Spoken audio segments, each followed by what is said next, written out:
No, that's why we're learning. Ang galing na opportunity natin ngayon na we are learning, and then we can also share this to any organization that we are part of.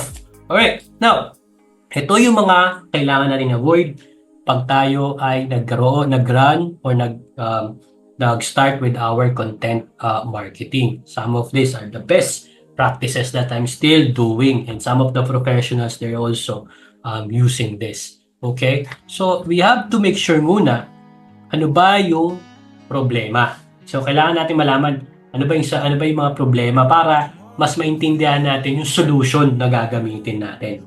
Okay? So, sabi, ang unang problema kung bakit nagkakaroon ng pitfalls o pagkalugi o pagka not working na campaigns, no, or hindi kumukonek sa audience, is that there's no clear purpose. No? Wala tayong messaging. Bakit ba tayo nagko-content? Kasi yung iba nagko-content because they want to edit the image or they want to edit the video. That's it. So, but there's no message, parang magulo kung ano yung message na binibigay niya dun sa audience niya. No, minsan pa, no, next is they ignoring the audience, no? Hindi sila nakikinig kung ano yung gusto ng audience. Ano ba yung topics, ano ba yung formats, no, na binibigay ng audience. Kasi meron na tayong mga dashboard, di ba? Sa mga Facebook accounts natin, sa Instagram, TikTok, any platforms, may mga dashboards na siya. Doon pala, may kita mo na kung ano yung mga nagugustuhan ng audience natin. So that means, pwede tayong mag-double down, pwede tayong mag-10x dun sa mga nag-work, at pwede mo nang tanggalin kung ano yung hindi nag-work. Okay? Number 3 is neglecting SEO or UX. So SEO is search engine optimization. This is more on the text or yung mga type in natin, yung mga blogs, mga ganyan, to optimize, no? Yung mga caption natin para mas mabilis siyang mabasa, no? Yung iba pa nga gumagamit ng F method, no, kung paano i-type, di ba? And then UX, yung experience, no?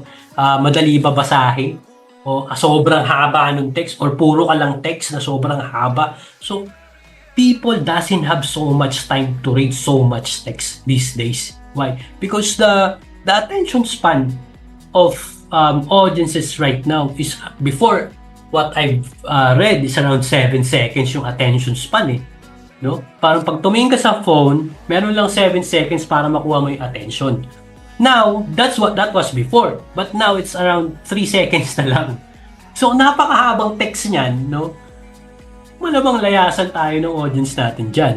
Di ba? So, paano natin gagawin? No? Kailangan natin makinig sa audience natin kung ano yung gusto nila. Gusto ba? So, paano natin malaman ano yung gusto nila? Pwede tayo mag-split testing. Pwede mo pa rin gawin yung gusto mo, yung maraming text. Or pwede ka rin gumawa ng options na konti yung text, tapos may visuals or video na engaging. Tapos kung gusto mo talaga maraming text, sige, lagyan mo na maraming text, pwede din. Or kung hindi naman, gusto mo lagyan ng combination of text, images, and videos. Diba? Mas maganda siya. With that, malalaman mo through split testing kung ano ngayon yung nagwo-works at hindi. So, minsan pa, walang hook. No? Ano yung parang intriguing o pwedeng mag-grab ng attention doon sa ating mga audience.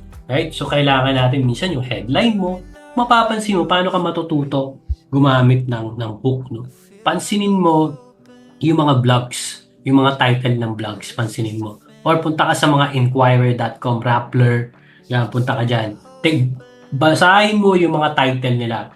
No? Mapapansin mo kung gaano sila kalulupit gumawa ng thumb-stopping hooks. Doon ka matututo, doon ka masaya. Actually, ginagawa ko siya.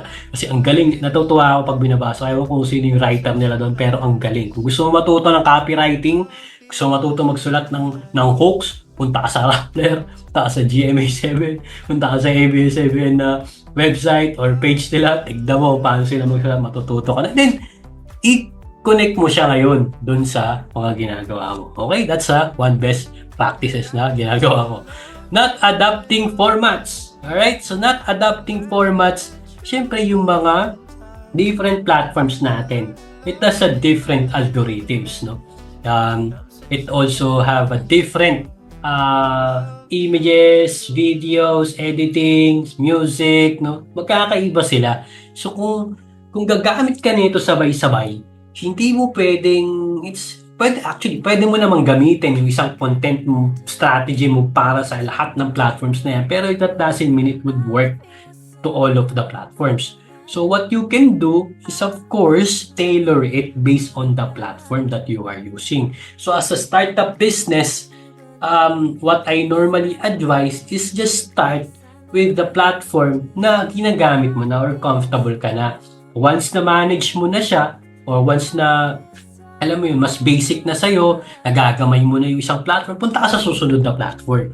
Kaysa, gawin mo siya ng sabay-sabay lahat kasi nakakapagod siya. No? Lalo na pag hindi mo pa nakukuha yung results na ine-expect mo. Kasi yung content marketing will take some time. Right? Any business naman, no, will take some time talaga before it will grow. Alright? So that's that's for avoiding common pitfalls. Let me just share with you a sample na pitfall or na medyo na misaligned na campaigns. So in 2017, meron nilabas yung Pepsi. Nagkaroon sila ng backlash doon. Si Kendall Jenner, if you're familiar with her. Si Kendall, teka, let me just yung screen ko okay. Let me just refresh my screen.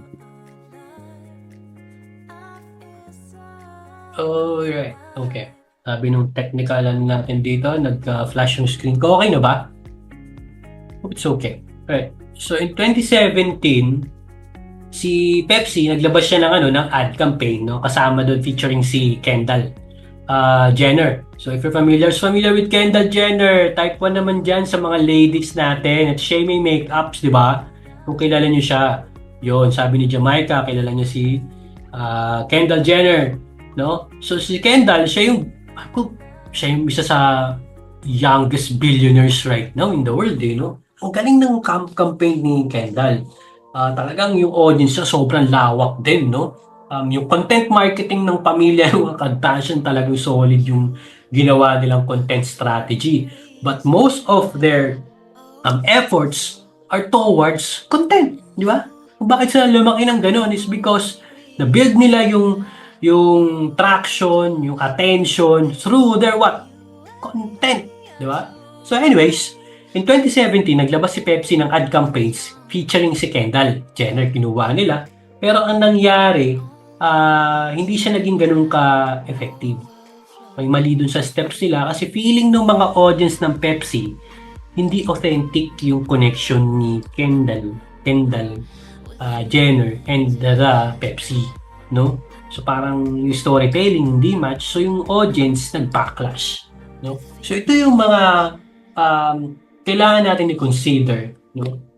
Bago tayo magkaroon ng content strategy. That's why kanina, no, very important na pumunta muna tayo sa content strategy natin bago tayo mag-jump into dun sa mga susunod pang steps. Alright? So, yung outcome pala nung campaign na yun, they pulled that campaign, no, nang mabilis para i-distance yung perception nga ng Pepsi at nung audience nila. Kasi syempre, ang gusto ng Pepsi, like any business naman, or Coca-Cola like that, no, they want to show the genuine, no, yung totoong importance and thoughtful talaga sila pagdating sa content marketing nila. Okay? So I hope you pick up something with that, no, na hindi natin yan ma-experience sa atin mismo kasi dapat talaga sa process pa lang natin is very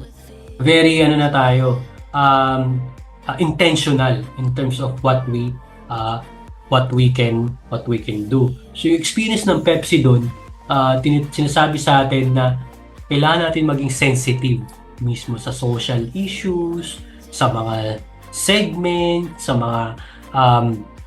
mga values ng mga audience natin. We have to make sure na yung business natin ay aligned dun sa ating campaign at dun sa objectives, sa mga results na gusto nating mangyari. Katulad nga yung mention ko kanina, no, hindi always okay na i-hijack natin yung mga what's trending, what's for you, ng mga no, yung mga nasa news, di ba, yung mga trending memes, no. Kasi syempre mawawala nga yung brand identity natin at mami-misalign pa tayo dun sa ating narrative or story ng business natin or what we believe, yung pinakamalay, values and mission, no, na experience ng Pepsi.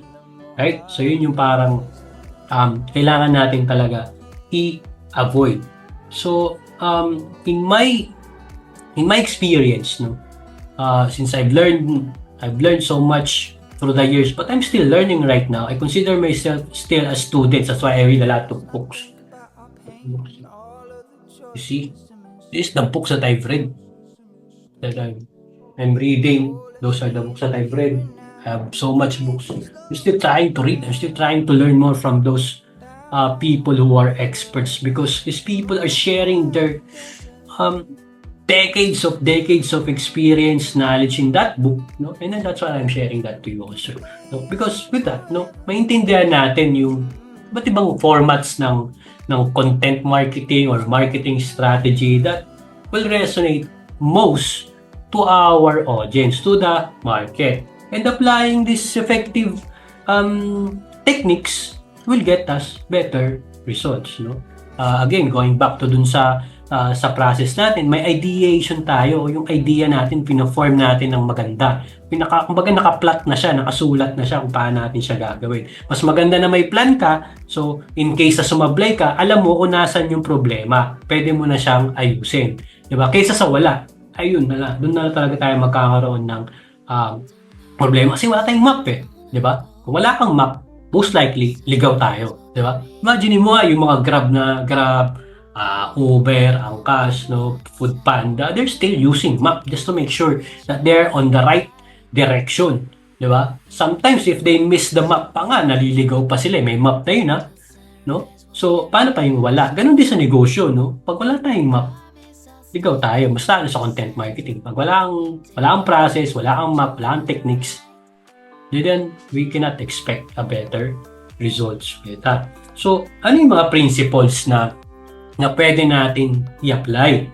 No? Ano yung pwede natin gawin na pwedeng consistently mag-produce ng magagandang results? So, number one is we have to make sure na ma-engage natin yung audience natin, and through encouraging them, and then interact with them by captivating them through going back, content marketing. So, doesn't matter if it's text, image, videos, no, or a combination of the three, then you have to try it out.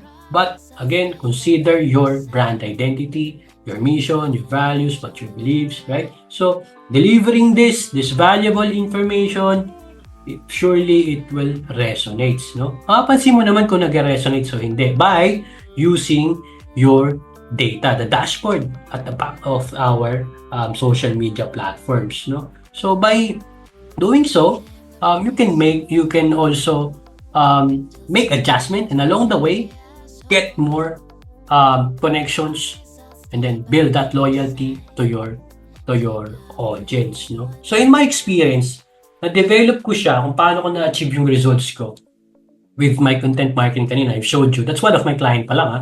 I have several clients already. Okay, so ang ginagawa ko, no, like what I'm sharing with you right now, is that doon muna ako sa fundamentals, sa basic muna ako. All of the successful businesses, they master one thing. They master what? They master the basics. They're really good at the basic. Kasi if you go to the technicalities, maliligaw tayo without the basics. So if you master the basic, mas madali yung ating pag-adapt dun sa mga susunod or next level na steps, kasi nga alam mo yung basic. So what I did, I took numerous courses. I've showed you some of the books that I'm reading, and I've read so many books.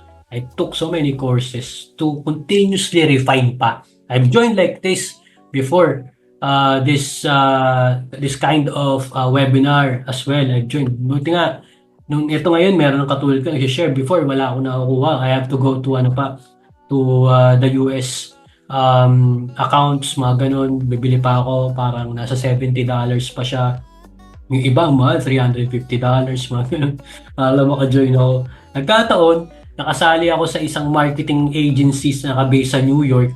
Sumali ako sa contest na nanalo ako.